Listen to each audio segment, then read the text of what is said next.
Olá, Helenos e Helenas. Eu sou o Társilo Delfim. Lucas Fernandes pode voltar no clássico contra o Flamengo. Galera, quais seriam as melhores opções para o Botafogo diante do rival no próximo fim de semana, no sábado? Depois da vinheta, a gente bate esse papo.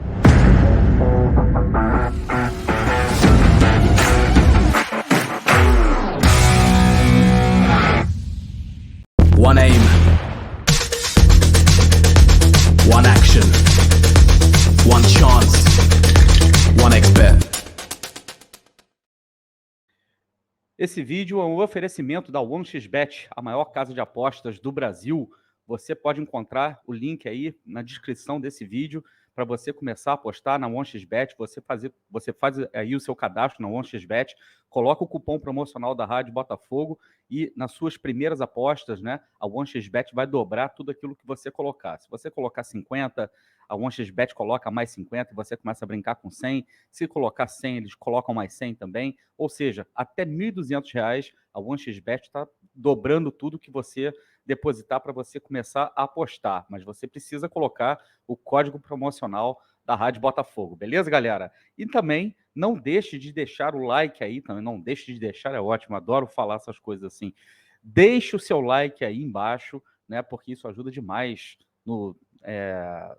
ajuda demais o YouTube, na verdade, a divulgar o nosso canal, porque ele entende que quanto mais likes tiver, o conteúdo aqui é de muita qualidade, ele vai acabar espalhando para uma quantidade maior de pessoas. Essas pessoas que recebem nosso conteúdo pela primeira vez chegam aqui, deixam seus likes também, porém, o mais importante, acabam se inscrevendo também na Rádio Botafogo, nos ajudando a crescer cada vez mais, beleza? Então, vamos lá, vamos lembrar, like, inscrição e também considere tornar-se membro da Rádio Botafogo para você poder usufruir de todas as vantagens que os membros da Rádio Botafogo já usufruem. Beleza? O Botafogo enfrenta, né, o Flamengo no terceiro e último clássico da fase classificatória do Campeonato Carioca no próximo sábado lá em Brasília, às 18 horas.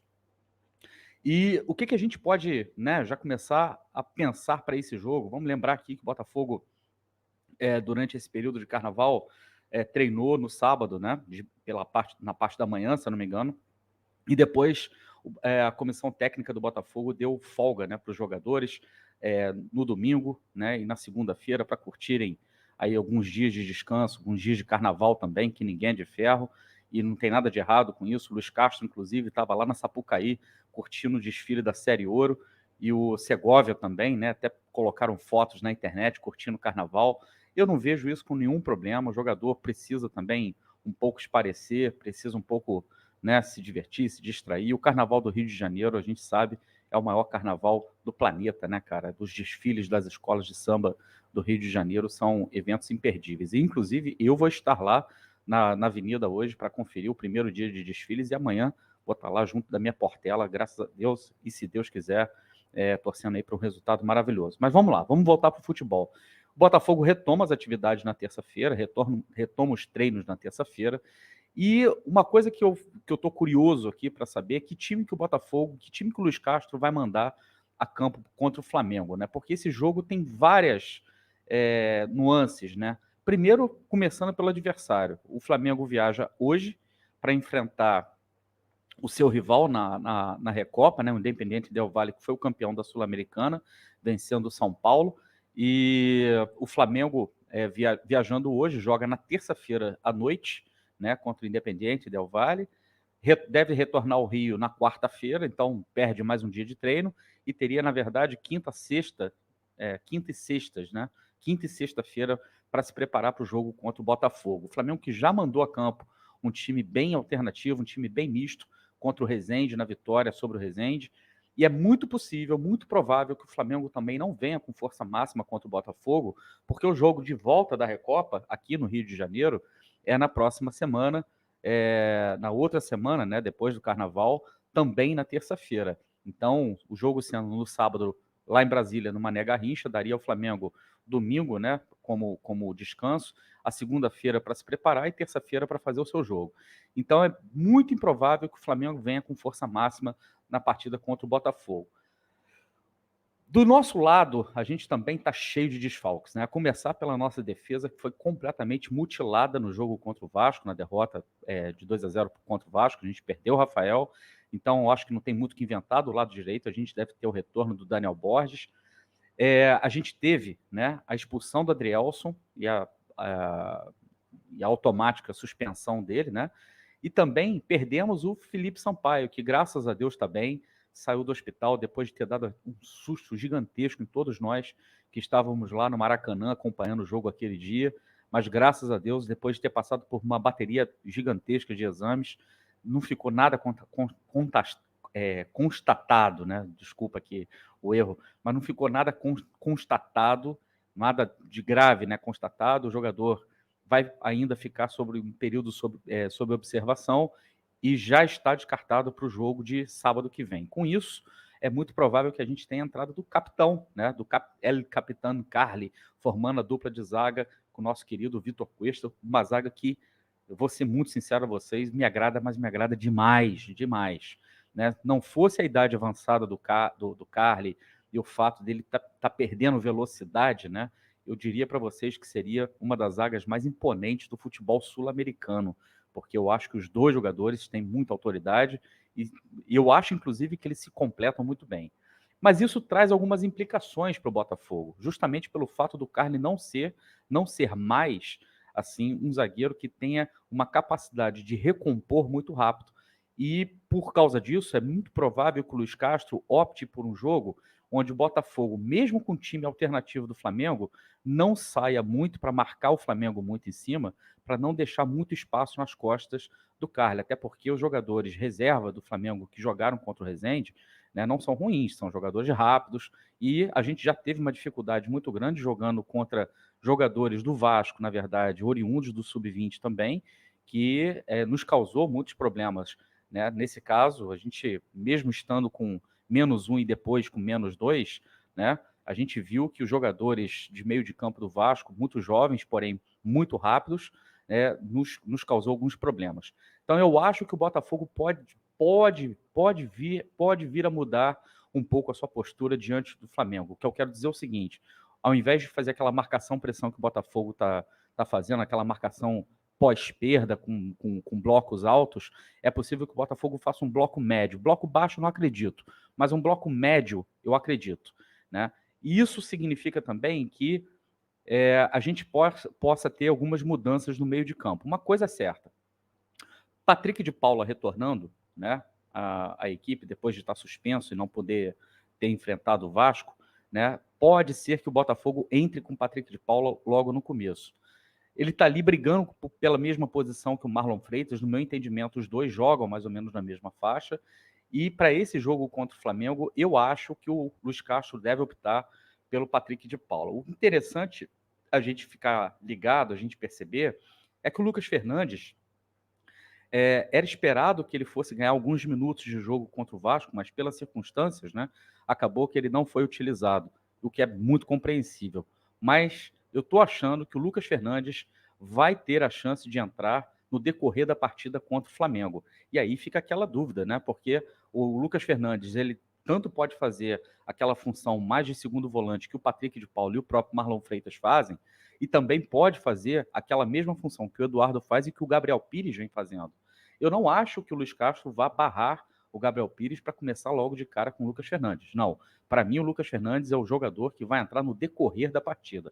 Eu quero saber sua opinião. Deixa aí sua opinião, o que você acha com relação a isso aí. Porém, no decorrer do jogo, né, se o Marlon Freitas também está precisando de minutagem, ganhar mais ritmo de jogo também, não se admirem se o Luiz Castro colocar o Lucas Fernandes não no lugar do Patrick de Paula ou do Marlon Freitas, seja lá qual dos dois começar o jogo, mas no lugar do Gabriel Pires. Né? Gabriel Pires, que contra o Vasco foi um leão em campo. Tá certo que ele errou realmente alguns passes. Eu revendo depois o VT com mais calma, a gente pode constatar, né, que o Gabriel Pires ainda, né, perde um pouco a passada, ainda tem algum ajuste fino para fazer ali no sentido de dar o último passe, colocar o companheiro em melhor situação de jogo, melhor situação de gol. Né? É um jogador que eu gosto muito, quero muito que o Botafogo renove o contrato com ele no meio do ano.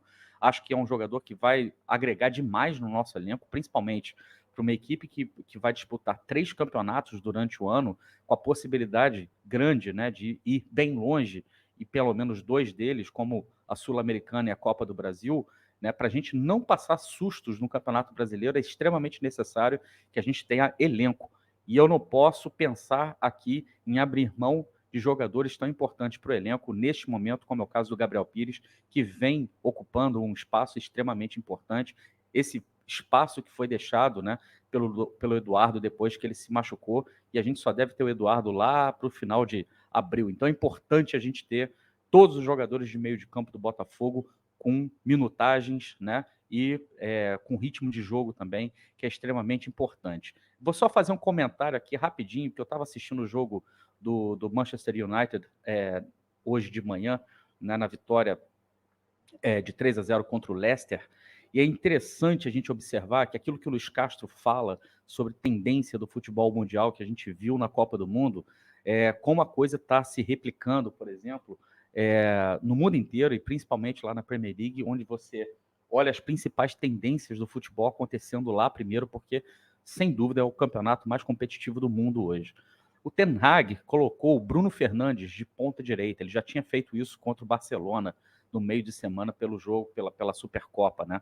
E, aliás, pela Eurocopa, desculpa. Eurocopa nada. Estou esquecendo o nome dos campeonatos aqui, mas não importa. O Barcelona recebeu o United e o Bruno jogou na ponta direita. Olha só que coisa interessante. E o Weghorst, que é um centroavante holandês, grande pra caramba, magrão, meio desengonçado, foi utilizado de uma forma um pouco mais recuada, né? Às vezes fazendo até a função do dito camisa 10, só que um falso camisa 10 e, ao mesmo tempo, um falso 9. Tá certo que com as limitações técnicas dele, né, aquilo que o Ten Hag pensa para o jogo dele acaba ficando um pouco comprometido. Mas o que eu quero chamar a atenção é o seguinte: o Rashford vem comendo a bola, fazendo gols em todas as partidas que a gente possa imaginar, fazendo gols assim. Tá naquela fase tipo Túlio Maravilha, que o cara fica parado na área, a bola bate nele e entra. Mas ele tem feito gols atrás de gols e jogando como ponta, jogando bem aberto pela esquerda, como ponta esquerda, atacando espaço, fazendo facão, atacando espaço na diagonal na área. Eu estou falando sobre isso para ressaltar a importância que tem os pontas no futebol de hoje, já que o camisa 10, né, tá cada vez mais raro. Você vê um jogador como Bruno Fernandes ser deslocado para a direita, né? E o Ten Hag abrir mão da armação ali pelo meio, né, de um jogador mais cerebral, como é o caso do Bruno Fernandes, para colocá-lo na ponta direita, para vir armando o jogo da lateral do campo para dentro do campo, mostra, né, que o Luiz Castro não está muito longe disso. Por isso que ele tem jogado sempre com Piazon e com Sauer também na direita, né, que são as características desses dois jogadores jogando abertos, mas que ambos, na minha opinião, têm características de meias, muito mais características de meias, de meia atacante, do que características de ponta, necessariamente. Por exemplo, para mim, ponta era muito mais o Júnior Santos, né, que tinha esse jogo de buscar mais a linha de fundo, né, de fazer os corredores ali para ajudar na marcação do lateral. E aí fica aqui eu vou levantar aqui uma dúvida, né? Será que não seria o caso, né? Já que a gente está no Campeonato Carioca, de testar, somente testar, tá? De repente, um jogador que tem a característica parecida com o do Bruno Fernandes, mais cerebral, de armação de jogo, como é o caso do Lucas Fernandes, de jogar com ele, de repente, um pouco mais aberto e ter Patrick de Paula e Gabriel Pires na equipe, eu sei que vai estar todo mundo pensando aqui na questão da marcação, isso pode comprometer a marcação, beleza, até pode. Mas eu até acho também que o Lucas Fernandes é um jogador que ajuda bastante na recomposição. Mas vocês já imaginaram se a gente tivesse um jogador como o Lucas Fernandes um pouco mais aberto, fazendo a armação de jogo, né, de fora para dentro, né, da linha lateral para dentro do campo, né, dialogando bem ali com outros jogadores como Patrick de Paulo, Gabriel Pires, e tendo um jogador como o Vitor Sá, fazendo justamente essa função que o Rashford faz no United, fazendo o corte, o facão na diagonal para dentro da área, pode ser que isso seja uma tendência. Eu não estou dizendo que o Botafogo tenha que jogar assim, Mas se a gente vai pegar um adversário que está jogando com uma equipe bem alternativa, de repente pode ser o momento de testar. Afinal de contas, o Campeonato Carioca, para o Luiz Castro, ele é pré-temporada, ele está servindo como pré-temporada. Beleza, os jogos valem 3 pontos, são jogos oficiais, não importa, é pré-temporada, vamos ser muito claros aqui, o que o Botafogo precisa fazer é se classificar logo, garantir a classificação logo para a segunda fase, assim garantindo a sua classificação para a Copa do Brasil do ano que vem, e depois, meu camarada, que se dane, eu não estou realmente preocupado com semifinal, eu não estou preocupado com o Campeonato Carioca, que nem premiação tem, campeonato forjado, um campeonatozinho mequetrefe, preparado, né, para contemplar duas equipes, muito provavelmente vai dar Fla-Flu na final para, inclusive, contemplar a parceira da Ferj, a Brax, né, que tem contrato com a Band, jamais que eles vão deixar Botafogo e Vasco chegarem na final, fazerem a final, para que a final não seja transmitida pela Band, parceira da Brax, parceira da Ferj, para ser transmitida na Cazé TV. Isso qualquer pessoa aqui que consiga ligar o Tico e o Teco conseguem imaginar essa situação, beleza? Mas eu quero saber a sua opinião. Um outro detalhe também interessante, que eu acho que pode ser testado, a gente não sabe se o Marçal volta contra o Flamengo, até porque a gente não sabe como os jogadores vêm treinando, se o Marçal voltou a treinar, se ele chegou a treinar ontem, se ele vai treinar na terça-feira. Ao invés de jogar com o Hugo, né, de fazer esse arroz com feijão e colocar, na minha opinião, um jogador que tem uma discrepância muito grande, né, para o Marçal, que tal testar o Segovia pela esquerda? Né? O Segovia que também faz essa função de lateral esquerdo, e o momento de testar talvez seja esse. Por quê? Porque no Campeonato Brasileiro, em algumas ocasiões, pode ser, né, a gente está vendo aí o Marçal, né, que toma cartões amarelos, né, com muita frequência, também pode ficar de fora, já é um jogador, aliás, está fazendo aniversário hoje, parabéns, Marçal, mas é um jogador que, chegando na idade que ele está chegando, vai ser comum, de repente, haver um certo rodízio. Acho que o Botafogo não deve contratar ninguém pela lateral esquerda. Então, de repente, testar o Segovia ali contra o Flamengo, eu acho que eu ficaria, inclusive, mais seguro, né, com relação a saídas de bola, né, melhoraria bastante se você comparar a saída de bola do Segovia com o Hugo, e eu ficaria muito mais tranquilo também com relação à marcação, com relação à composição e ocupação de espaços no setor defensivo. Mas eu quero saber a sua opinião, se você concorda, se você discorda, coloca aí nos comentários a sua opinião, e não se esqueça, deixa seu like aí se você gostou desse conteúdo, se não gostou, pode dar o dislike também, não tem problema, a gente não fica chateado. Se inscreva aqui na Rádio Botafogo, considere tornar-se membro da Rádio Botafogo, e eu vou deixar vocês com um último recado, porque nosso querido amigo Marcão está se recuperando, está em estado grave ainda, bem grave, mas finalmente a medicação começou a fazer efeito, Marcão começa a reagir e começa a reagir também a estímulos. Então, ó, a campanha pelo Marcão ainda não acabou, eu vou colocar aqui para vocês na tela o Pix, né, para quem puder dar aquela força, né, para o nosso querido amigo Marcão. Cadê o Pix aqui? Deixa eu colocar. Tá aí, ó, na barra de rolagem aí, vou deixar rolando aí o Pix e o vídeo aqui da nossa campanha para dar aquela força para o nosso querido Marcão, beleza? Eu volto a qualquer momento com mais alguns minutinhos de RB. Curtam seu carnaval com responsabilidade, não exagere, se beber não dirija, usem camisinha, por favor, né? E fiquem todos com Deus. Até a próxima. Tchau. O Botafogo é uma estrela, habitada por milhões de apaixonados pelo futebol. Uma família que idolatra seus deuses da pelota. Fala, torcedor botafoguense, boa tarde, rapaziada. Mas quando um membro desta família atravessa um momento difícil, é momento de oração e de ação solidária. Faça um Pix no valor que estiver ao seu alcance para ajudar no tratamento do Marcão, nosso irmão de camisa e um dos pioneiros da mídia independente do Botafogo. Força, Marcão!